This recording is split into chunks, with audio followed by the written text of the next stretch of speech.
the DMs that people ask me to like commit suicide. Those people left you or they didn't stand up for you when it was difficult. Right before my PSLE, my passed away. Sit with like people who committed like murders.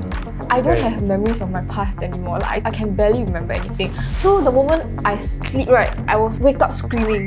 Then the ethos just need to keep holding because I'm carved. Well, most people look at OF creators and think that they've sold their soul. Yeah, but you're just looking at the picture. You are selling your body. It's a form of sex work. Then what is morally right for people to judge them? I'm digging myself into a hole here. Yeah. You okay? Welcome back to Radical Perspectives, a podcast dedicated to sharpen your mind, strengthen your will, and stir your heart. On today's episode, we have a personal friend of mine and avid content creator, Jie Ying, otherwise known as Jie Ying. She's an incredibly industrious and resilient individual, having to balance her career in content and her responsibilities as a single mom. She's also been creating for close to 6 years already. More than that, yeah. A very impressive feat considering the competitiveness and saturation of today's industry. Thanks for coming. Thanks for inviting. Good to see you. Good to see you alive and well. Just kidding.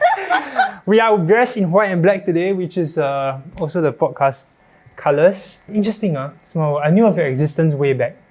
Really? When? Obviously, you did not know my existence. Way back, I think when 5 years ago, you were pretty popular. You are still popular on social media. 5 years ago, that was when I was 20. 19, 20. Yeah. Also when I was just pregnant lah. Yeah. Okay. I didn't see you being pregnant. I just saw a lot of your explicit photos and oh yeah, okay, that was when I started posting more risk. Yes, also. But I think it was before that leh. Before that? Yeah, I started the explicit photos when I was probably like 17, 18. Okay, but I only saw it when you were around 20. Because Instagram was still coming up at that time. Yeah. And then they started to push content and everything. Yes. It's interesting. Then I actually thought one day maybe I might meet you. You manifested it. Yeah, I did. Because I always knew I was going to go into media. Just I was very busy with my own business. I thought eventually I'll pivot to media. So I thought maybe one day I would chat with you. How did we meet? I engaged in your TikTok account. Yeah. Okay. And then I DM'd you, I said let's connect because I appreciated your likes and your comments. Yeah, I really like your videos.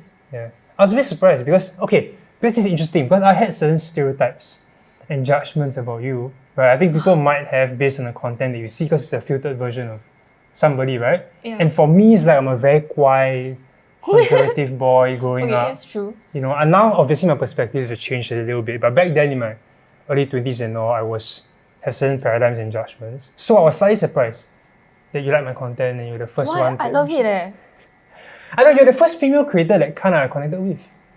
I just feel like it's damn hard to put out positive content every day because of the overwhelming hate on social media that we receive lah. Despite that, you still like just keep posting the same kindness kind of content that you want to push out. That means a lot. Appreciate it. Because today the focus is on you, and we're going to talk about content more in detail.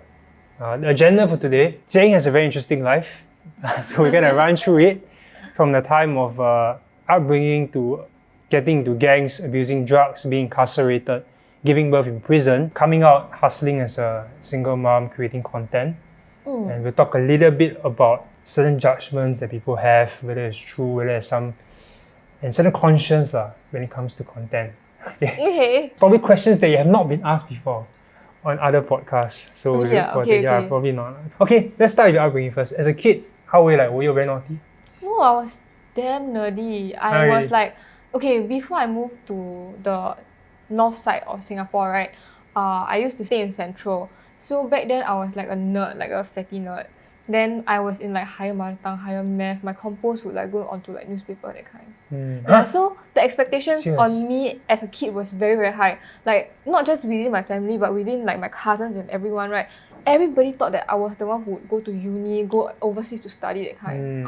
So as a kid, were you like more on the, I can't even say the word now. Were you on the pleasantly plump side? As a kid? I felt like I was fat all the time because my family used to call me Apui also. Apui means fat, you know? Yeah, but people don't think that I'm fat. I think I'm just chubby. And I have a lot of baby fat. So you weren't bullied in school? Not really. Okay. I don't think so. I think people say things that hurt me, then I never like react back, right? So I became a bully for a while in secondary school. How do you get into quote unquote bad company? So I think I had a lot of family problems when I was a kid. So after I moved to the north side of Singapore, my mom actually brings me and my brother to the arcade every day after school, after primary 3. Yeah. So basically, you do finish your homework already, you get to play. Right before my PSLE, my dad passed away.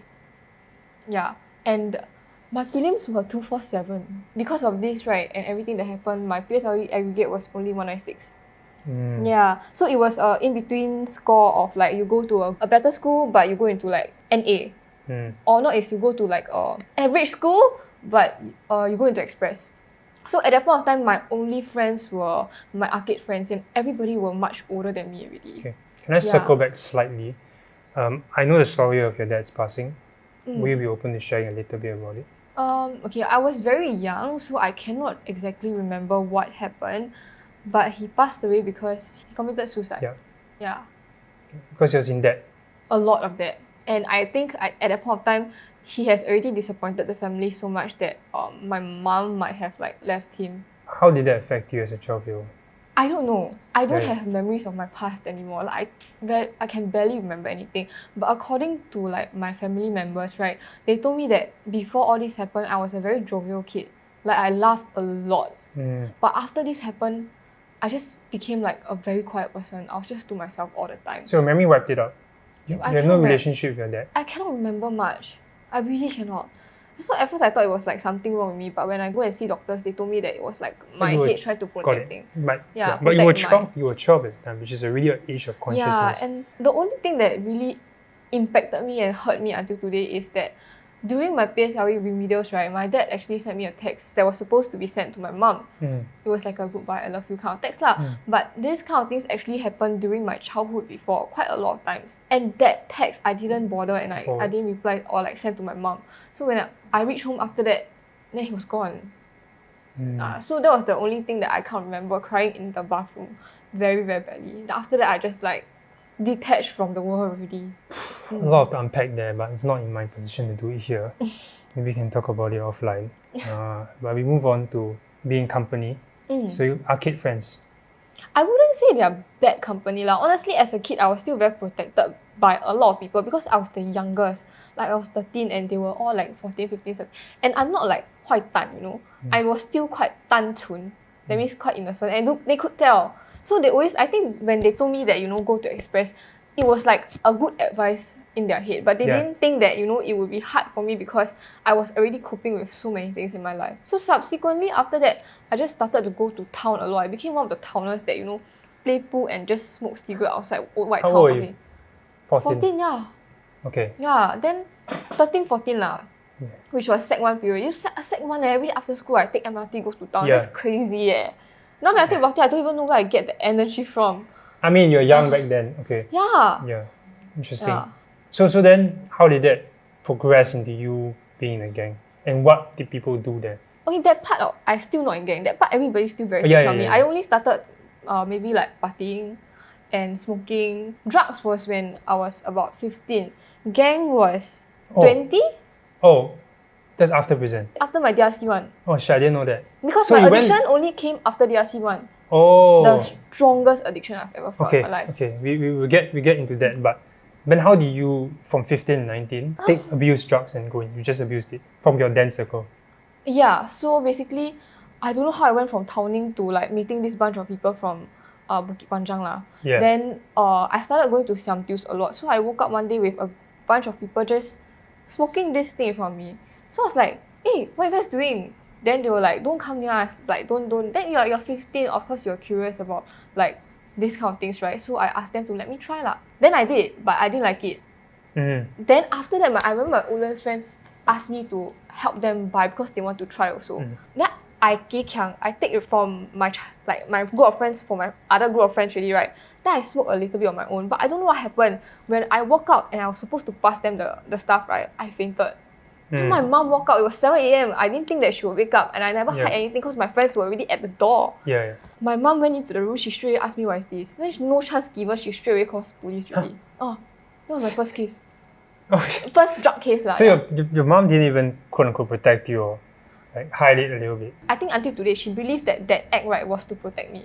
Ah. Yeah, it wasn't like she wanted to harm me. Because she feel that the law could deal with you better than her. Yes, because I was already like right. Yeah, she had control. I already tried to commit suicide. Like I already following my dad's life path of life. Okay. Then she was very scared. So I don't blame her. Now I understand where that Makes part sense. came from. Okay. Empathy is key.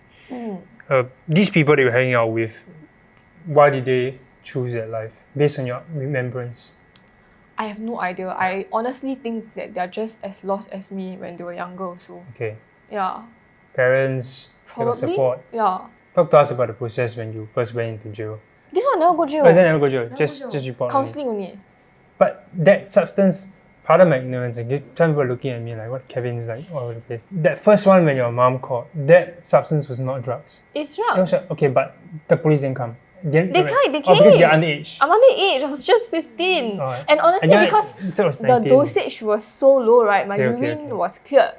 Yeah. Yeah, I barely. So I thought you anything. fast forwarded to 19. Sorry. No, I didn't. Okay. Yeah. So then. Even though she called the police, she was still very like protective of me. You know, she didn't ask the police to send me to girls' home or what. That's why I'm still like. I only went to jail the first time when I was 19. Okay. It's because like really no choice. Really, nobody can help me. Really, only I can help So myself. 15 and 19, nothing worked. No, after 15, I never took drugs again. Huh? Until 18. Okay. Yeah, so that actually helped me for a few years. I see. Okay. Not scared ma. So 19? Yeah, 18 lah. I think 18 years old. I went back to clubs again. Then, and when I club, I usually club alone. So I usually meet a lot of people. Then one day, like people will just ask me, "Hey, you want to take this?" Then I'll be like, "Oh, okay." And then I didn't know that I would get addicted. So I just started taking back ice again lah. Then you were caught? No, I wasn't caught until I was pregnant. I did get caught before that. But that one I only get like urine card. So total I get caught 4 times. When you knew that you were going to go in, how did you feel? At that point, knowing that you were pregnant as well? I had no idea because I was so helpless, depressed and hopeless at that point already.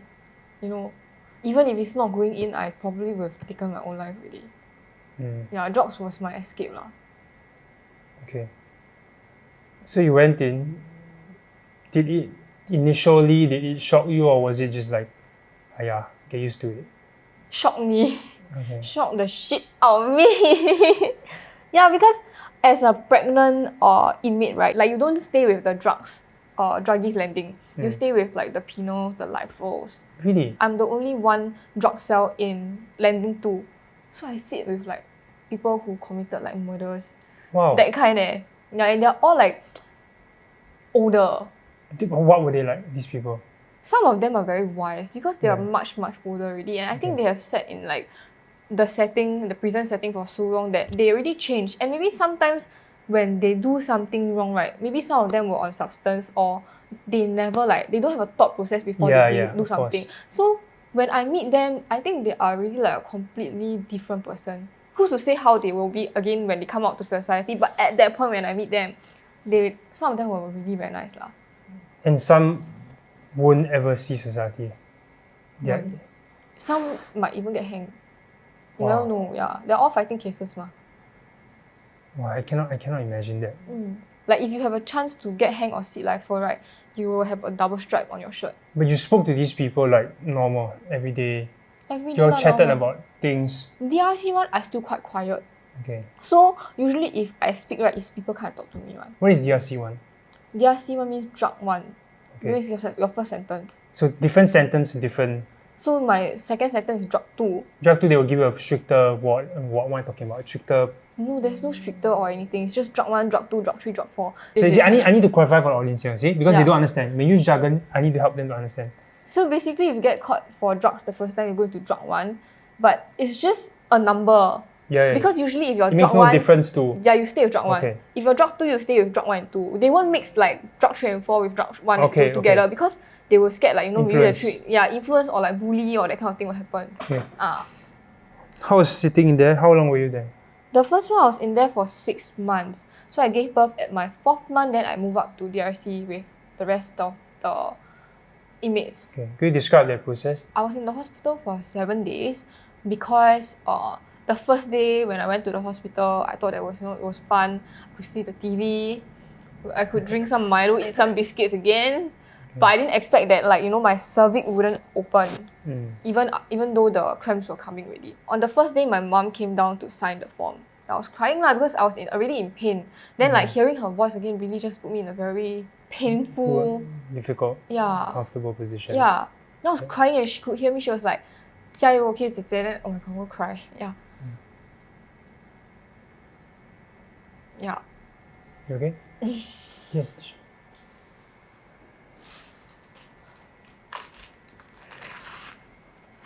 There you go. See, matches your sweater.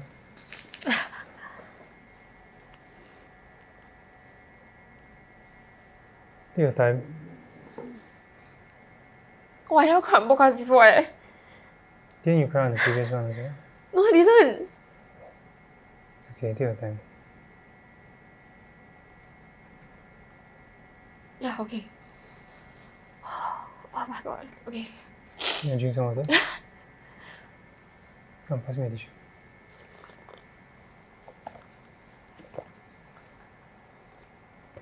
Yeah.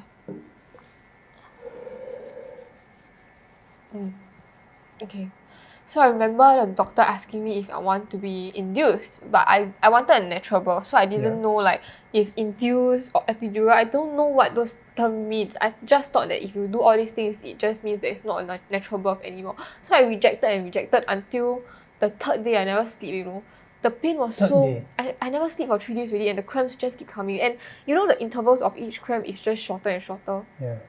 So the moment I sleep, right, I will wake up screaming. Then the ATOS just need to keep holding me because I'm cuffed, what. Yeah. So it was so painful to the extent that I have to beg the doctors for epidural. At first I begged for the injection here. It couldn't work. I slept for maybe 20 minutes. I woke up screaming again. They had to call my mom because I was below 21, right? They had to call my mom again to come down and sign another form. So my mom was like, what? My daughter haven't given birth yet? It's like the 3rd day already. So that's considered a very long time, right? Super long. After they put the epidural into me, right, that was when I slept for I think 6 hours, if I remember correctly. Then after I woke up, I just started pushing. They asked me if I want to push, then I said, I want to wait until 12 o'clock. Then 12 o'clock still never come out, so I just started pushing on my own. Okay. Yeah, at that point it didn't hurt anymore already. Because the epidural just numbs the whole entire bottom part of your body. Was the baby's father there? Oh.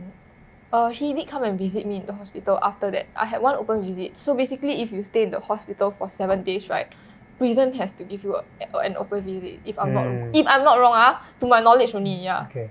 So they were allowed to come for a while? They came for, I think, 30 minutes. 20 to 30 minutes, yeah, to see me. And to, I think, collect my baby. Okay. It's an interesting choice of word there. To collect her. Okay. So you first, when you first held her in your arms, what's the feeling like? Oh my god. You decided to deliver her, right? You could have aborted if you wanted to, if I'm not wrong. You decided that you want to go through with it. I think the thought of aborting her wasn't there because maybe I was very young also. I didn't know the responsibilities of becoming a mother. If I were to be truthful, I might have been a little bit selfish because I was so sad and alone really. The only person that I had was her in my stomach. Yeah. Oh, God. I appreciate you sharing. You take your time, okay?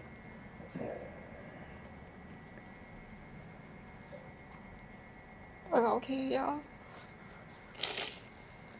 And when you gave birth to her, you felt it was worth it? Bad question to ask, guys. I'm sorry. I realize how bad my question is. Like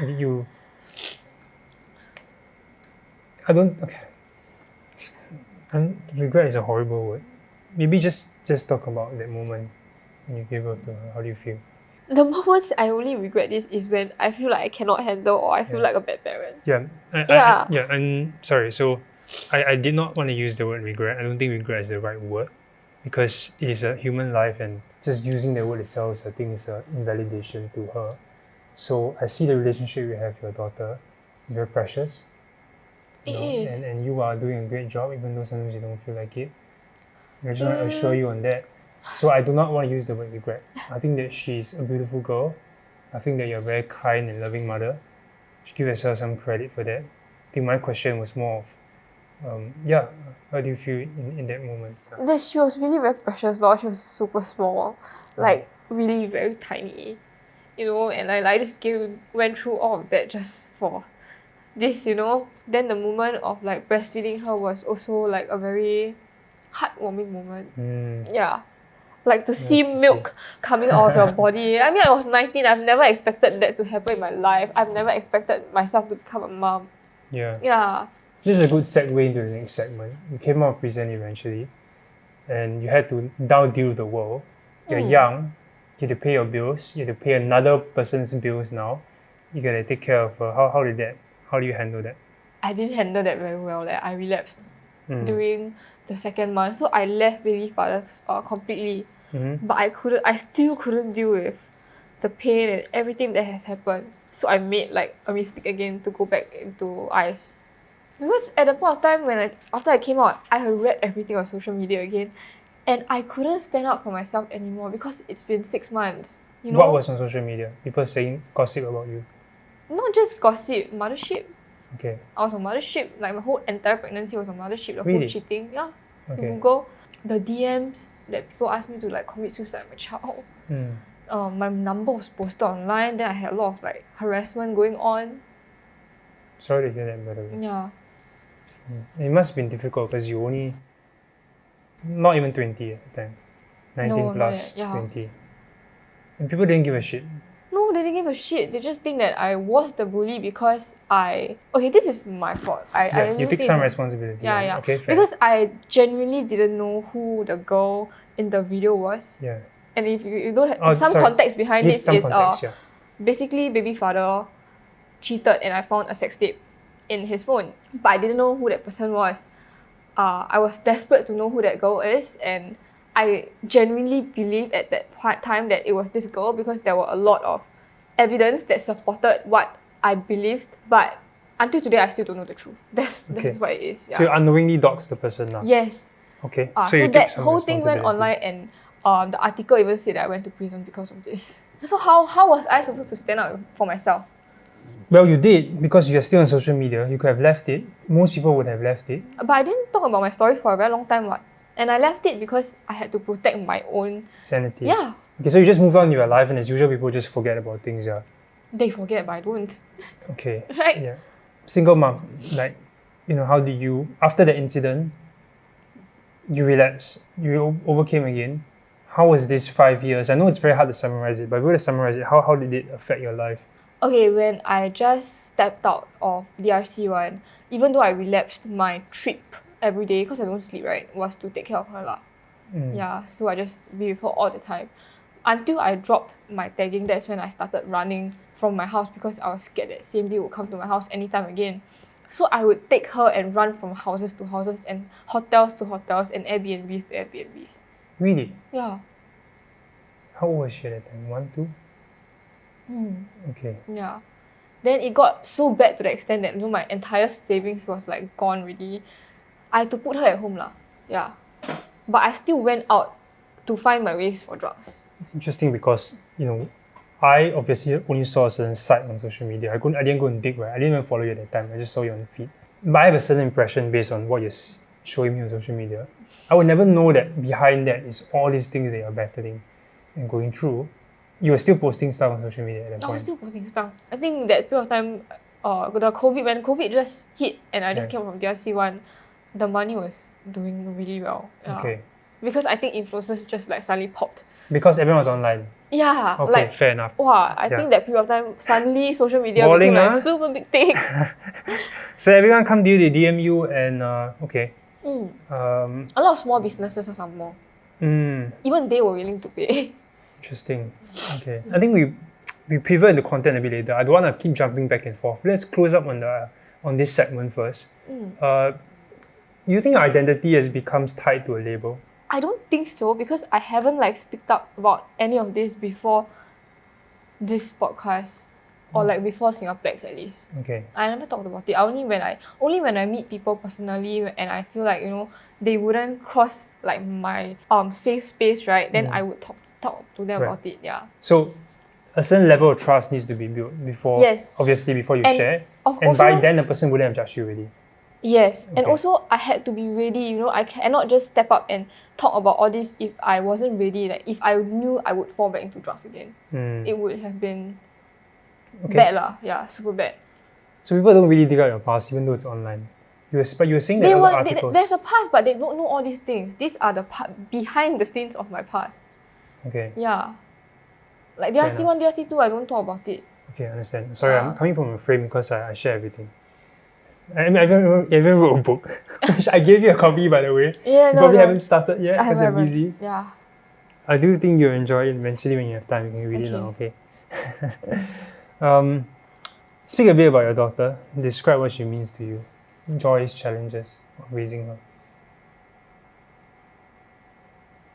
She is hope. Yeah. I think she's hope to me. And the challenges of being a single mom, I'm very, very lucky to have like my family support lah. Not just my mom, my sister, my aunties, her grandmother. Like my entire family is in with me on this because she's the first grandchild of the entire family, right? I don't stay with her like all the time now. I have my own house and she's like mostly with my mom. I take her on weekends or like if my mom is not well. But there are reasons that contributed to this arrangement. Yeah. Because last time when I was at home with my mom alone, we fight a lot, and that is also one of the highest triggers to my relapse. So going through therapies, counselling, and a lot of talks with my family members, that's why I went to HDB to arrange to apply for my own house lah. So this arrangement was for me to be able to work, not relapse, focus on my mental health, but at the same time be there for my baby completely, like 100% be there for her when I'm with her. Instead of just being there with my family like all the time, but maybe 88% of the time we're fighting. But ultimately, I think because she is growing older and she's starting to remember things already, right? The goal is still for me to take back like my full responsibility towards her. Do you have anything to share with other single moms out there who might be struggling or sometimes find it difficult to manage? On the days you feel like giving up, just look at your kid. I know sometimes it is so hard because when you look at your kid, you also see the stress and the burdens on yourself. But there will be moments, and there will be more moments when you see them and you see the hopes and the happiness that, you know, what life has given you. Thanks for sharing that. I hope one day I get to experience that as well. You want to be a dad? Yeah, I really want to be a dad. I want to have 10 kids and program them all to live out my unfulfilled dreams. One of them will be a tennis player, one of them will be an athlete, and one will be a ballet dancer. Then your wife how? I have multiple. I'm just kidding. I'm just kidding. I'm just half joking, but I'm only half joking because yes, I will program my kids. Life is a program, right? Life is a program. Radical 1, Radical 2, Radical 3, Radical 4. I'm sure all of them will be radical because life is a program. You either get programmed by society or you choose your own programming. You either discipline yourself or you'll be disciplined by forces of life. So you have to define your own success. And speaking of defining your own success, now we can transition into content. That's how you define your career and how people see you as to a large extent, right? Because you're online, you post stuff online. Let's begin with how you started. This is just obviously a very filtered impression. Correct me if this is not accurate. But from a young age, you've really been posting more provocative photos. And I asked you this question before. Were you not concerned about judgment as conservative society at that time? I don't think any other influencer was as open. I didn't start up my content creation journey that way. Firstly, I already started sharing a lot of my thoughts on the internet after my dad passed. So my Facebook already had like 5k plus followers, I think. Wow. But had 600 plus likes for a 12-year-old. Hello. That's really crazy, Then my AskFM had like 100k plus likes, that kind. My Twitter has like 6k followers. So and who are these people? I have no idea. Old people looking at yeah, because at that point of time, content creation or influencers wasn't a thing at all. That was blogs. There's Naomi. Oh yeah, Naomi was a bit older. bloggers. Yeah, Naomi was a bit Xiaxue. older than you, but blogs was the thing. I don't really blog. I mean, I tried to create one, but I realized it wasn't my thing at all because I didn't intentionally set out to do this. It's just that it's conveniently easy for me to type out what I was thinking or feeling at that moment. That's why a lot of times people consider me as like a trendsetter. Like, I want to trend people. But most of the time, I'm just angry in the moment and I just want to shoot that person out. Okay. Yeah, that was me in the past. In the past, lah. Yeah. Now more mature, lah. Yeah. Okay. So then how do you pivot into doing more quote-unquote sexualized content? It was because I started losing weight and I felt better about my body. Yeah, it's not that I wanted to show you like this, that. No lah. That's people's impression, you see. At that time, I started losing weight. I felt better about myself, about my body. For the first time, I could look in the mirror and I just felt like, maybe I wasn't that fat. And I have a girlfriend that I was super comfortable with. And she was also very open to doing like this kind of like shoots and content. We have a very similar style. Yeah, and we are very comfortable even though we like kiss, we don't have a relationship, Yeah. And because of this, right, it's parked. And then the photographer industry also started to become a lot more, active in the industry at that point. So we had a lot of like people asking us to shoot content with them, like this kind of content with them, because only me and her. But at the back of your mind, you must know that they're using you for views as well, to some extent, right? Not really. At that point of time, I just wanted money, and I see my likes growing also. What? Like suddenly a lot. Yeah. You're not concerned about judgment from other people, or people will see you differently. At that point of time, no leh. I mean, I really can't. I can't see it that way leh. I have a lot of older friends. I know their backstories. What you see online is just not what it is. Yeah, but you see, that's fantastic, right? Now it's an interesting discussion because I hear you, I can empathize with you, and I've met people like, I've met web creators as well and listened to their stories. I know that what they portray online is just a snippet. It might technically even be an act. The morality of it, we can talk about it maybe later. But I know it's just a filtered version. But when someone looks at your feed, they have certain judgments of you that you are quote-unquote sexualizing yourself for content, for money, for views. But even if you don't do that, people are going to look at your profile and have another thought of you, whether it is positive or negative. So do what's best for you. Earn the money, make yourself happy. Because regardless of what you post or don't post, people will have something to say about you. Yeah. Fair point. Even I stopped posting sexualizing photos anymore, right? Yeah. Now people say that I'm marketing my child. I'm a professional victim. It is what it is. So just do what makes yourself happy and give you money. Okay. I respect that point of view. I think I won't say I take a counterpoint. I just feel that I wouldn't entirely use money just purely as a premise. But I would empathize with if you need that money at that moment, then you would, I won't say compromise, you would make decisions that... Web creators earn a lot of money. Yeah. That's a separate thing, right? Because it's not fair for me to say like, okay, let me put this in a way that is somewhat politically... I think it's just what your goal is. Your goal is very different from them. My goal is very different from them. That's why I'm not in OF. If I don't have a child, maybe. If my values are not what it is today, then maybe. My goal ultimately is still to, like what I said, be a full-time mom. I want to get into volunteering. I want to help. I mean, my goal on social media has always been to use my experiences to help somebody out there. I was going to ask you this question, in fact.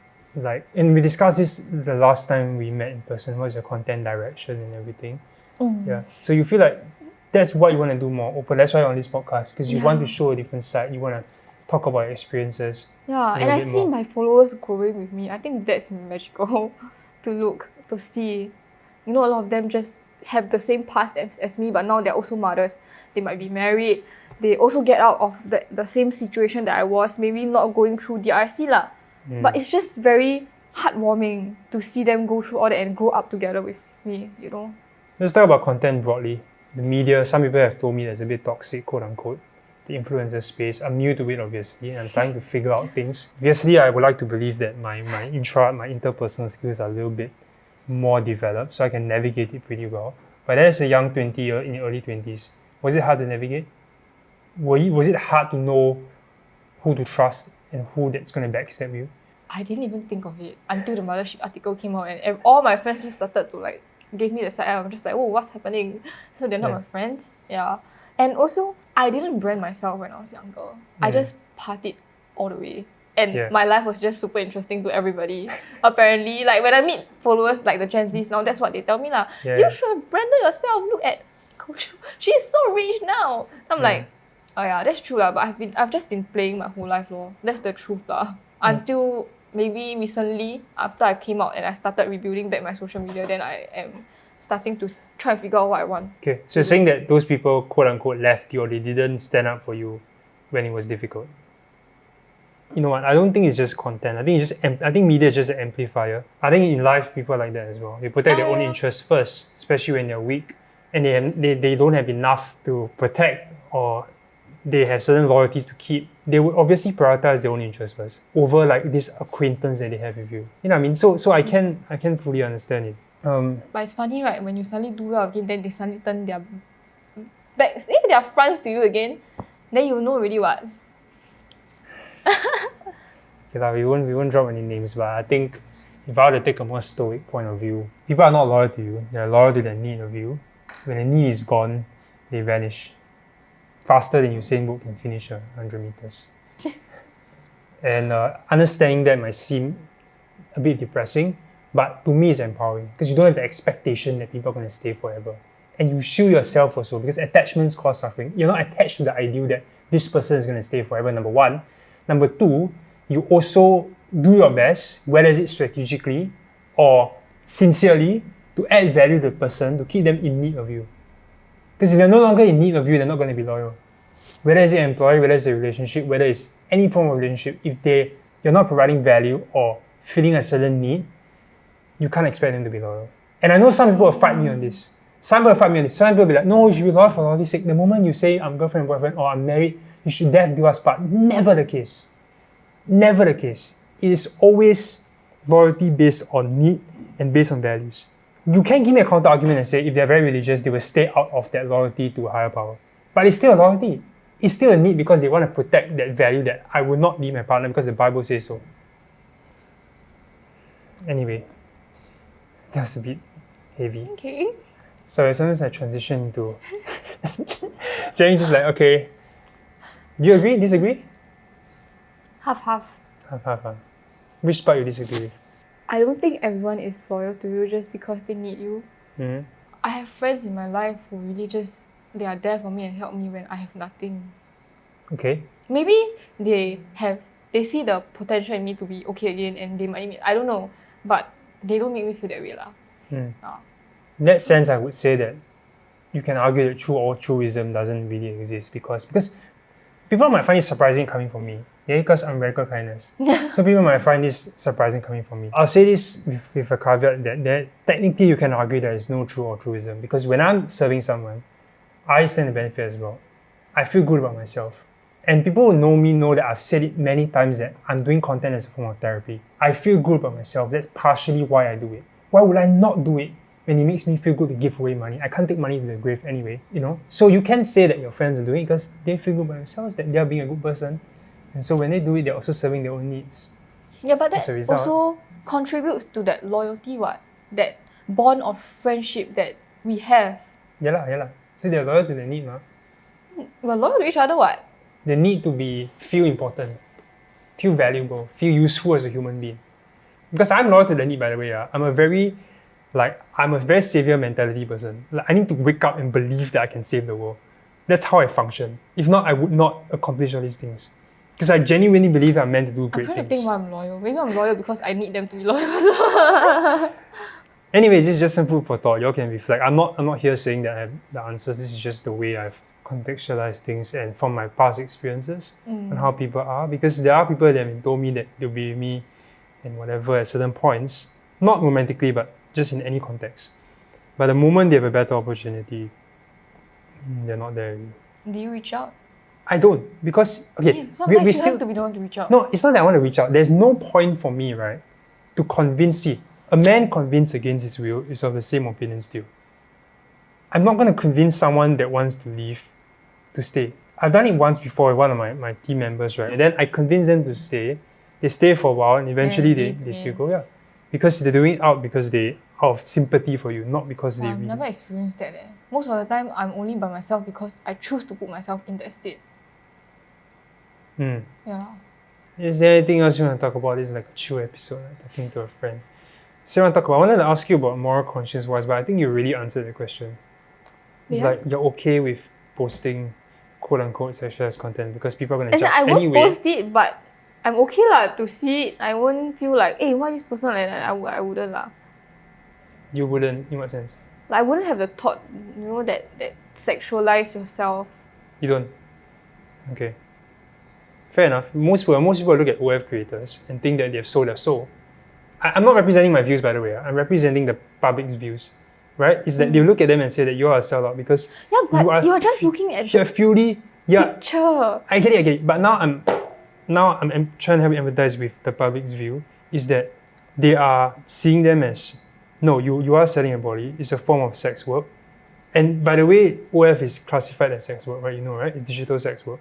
So you are technically selling your body, and you are putting yourself and creating content intentionally to bait guys, I would assume, to spend money on you. And people can argue that, that is morally not the right thing to do. What do you feel? What do you think is a counter to that? I'm just okay. I'm not making judgments, by the way. I'm just saying what people think. Because my thoughts on this topic are my thoughts, which I haven't shared yet. Then what is morally right for people to judge this way? To even have that mindset without finding out anything about that person or that, I don't know, whatever that they see. That's right. That's morally right. We're talking about morals here. Okay. So you think it's always the judge's fault, not the person being judged? That's nobody's fault. Okay, not fault. I'm digging myself into a hole here. That's nobody's fault. Not fault. What I mean is that, I think maybe my discussions are a little bit more too broad. I think where I'm coming from is from a point of society as a whole, right? If you talk about sex work as a whole, is it quote unquote ethical or is it beneficial to society? I really feel like if you ask girls to choose whether they can work or like a marketing job or life like that, they will choose which one. If both pays the same, which one would they choose? If they don't have if they don't have a need for money, would they do this to themselves? Some people enjoy it I won't deny. I really have friends who enjoy the attention, the money, everything. But there are also people who really have to be in this line of work. Okay. Out of necessity. Yeah. That's the only way to pay their bills. Yeah. To send money back home. I get you. I explored that a little bit in Bangkok. I'm not sure if you saw my stories. I went to... I did. Yeah, I went to Soy Cowboys, an infamous street where both lines you have go-go bars and girls in bikinis and lingerie lining the streets. So they have a story, right? When you ask them. Yeah, they do. So same for OF creators. Some of them really have a story that they don't even want to talk about it to anybody. Yeah, they just look like that because they have to look like that. Alright, thanks for giving the audience a different perspective. I feel like a lot of people would face judgments, and that's what content is, unfortunately. I know you mentioned that everyone should look beyond the surface, but at the start of the podcast, you really said people hate on me, right? And they hate on me because they're looking at the surface. And imagine I do kind acts. I'm not doing anything. Okay, but no. See, that's why. So exactly. I get you why. That's my point. I get you. If you do hate content, people still gonna say the same thing. Radical hateness. I don't know what's radical menace. Yeah, it's the same thing. Alright, let's close this podcast with a quick fire round. 10 quick fire questions with the most famous sought after DJ in the world. You ready? Okay. Describe prison in one word. Can 2 words? Hell/peace. Really? Really? Elaborate slightly. Hell because all your freedom is stripped away from you. Peace because nobody is there to disturb you. You just have to follow the rules. All 3 meals are given. Peace. You gave birth while in prison. Describe the feeling when you first held your daughter. I'm speechless. What is the toughest part of being a single mom? Feeling not good enough. The worst emotional pain you have experienced. How do you even describe that feeling? You can't describe it? I can't describe it. I can explain it to you, but I can't describe it in one word. You don't need to describe it in one word. It's a short answer. That pain where you cannot breathe and you're just gasping for air. You want to scream, but you can't even scream. it's inside here and it's so heavy that you cannot bear it on it anymore. And then afterward, you just completely numb. And then that's when you just have like other thoughts to do other things. And nobody would know anything about that. That was heavy. I felt that. What's the happiest you've been? Or when I'm finally free from reporting for my urine. Because I went through that for 7 years of my life. It's crazy. Every one week you have to go to like the station for 2 times. And it's like 2 hours of your life every time you're there. Being free means you're free from drugs. Yeah. Greatest fear? Being alone was the first answer that came up, very weirdly. Okay. Biggest dream?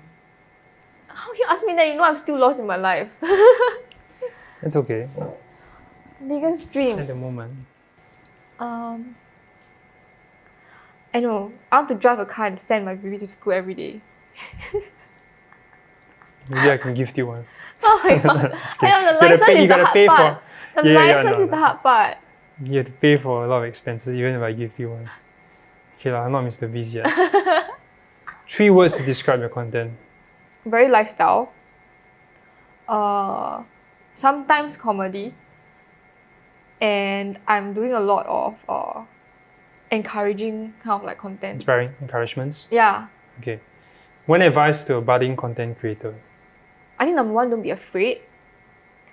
Number 2, maybe you can like reach out to those bigger creators. Some of them actually would reply and they are quite helpful one. Yeah. Okay, like her. Last question. What is one phrase or philosophy that you live by? Move on, recover, begin again. Thank you, Jie Ying. Thank you for coming. I have something for you very special. And when you said that, right, it's completely aligned with what I'm going to give to you. Really? Yeah. This is a personalized gift that I've given to you. They capture that on tape. Hey, open it and see if you like it. Oh my god! So cute! Oh my god! Wait, how you know? Huh? We talked about this. Oh my god! It's exactly what she said a few moments ago. I put it into a frame for her. You remembered Yeah, I personalized it. Oh my god! Okay, I'm quite pretty. Yeah.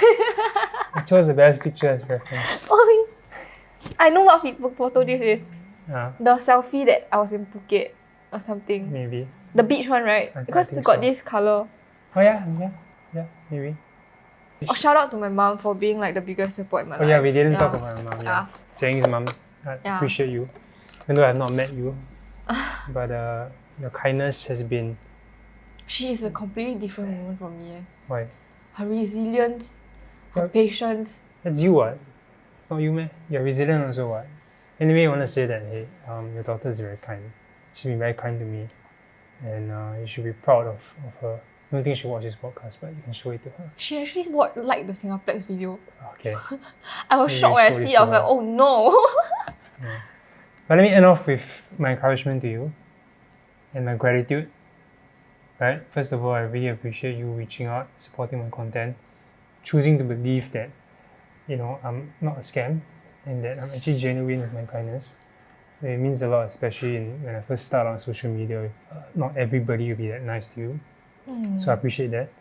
I appreciate you opening up about your past, your vulnerability, sharing me parts of your life that you don't always share with others. This podcast, for example, give me the trust to represent your story. Okay.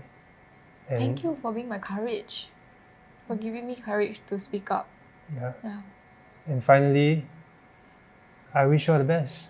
I think you have a great life ahead of you. You should be proud of what you have done for your daughter. I think you should grow up and one day you should look back and say, I'm proud.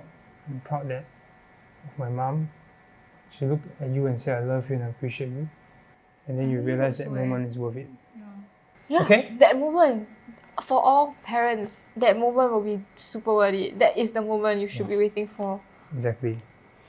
Alright, it's a nice end to today's episode. Do follow Jie Ying on her socials.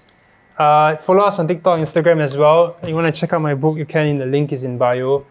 I'll see you all on the next episode. Bye-bye. Bye!